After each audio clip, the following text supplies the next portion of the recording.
Am I the asshole? I honestly can't tell if I overreacted or if this was just the final straw after months of swallowing my frustration.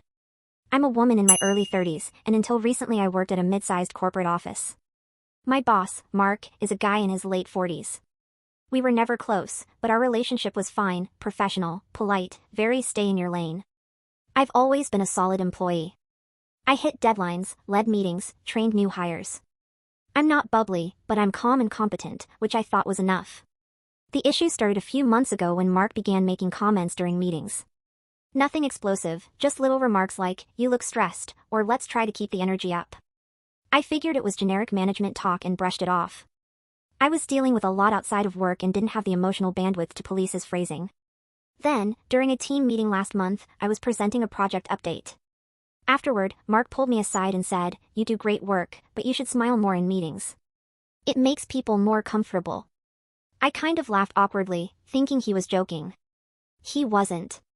He doubled down and said it would help my presence. Something in me just snapped. I asked him if he'd ever given that feedback to any of my male coworkers. He said it wasn't about gender, just perception. I told him it felt patronizing and irrelevant to my actual performance. He looked annoyed and said I was being defensive and should take feedback better. I went home furious. The more I replayed it, the more insulted I felt. The next day, I put in my notice. HR asked why, and I explained. Now Mark is telling people I quit impulsively over a harmless comment, and a few coworkers have hinted that I should have just let it go. I'll admit, quitting without another job lined up wasn't the smartest move. I was emotional and exhausted.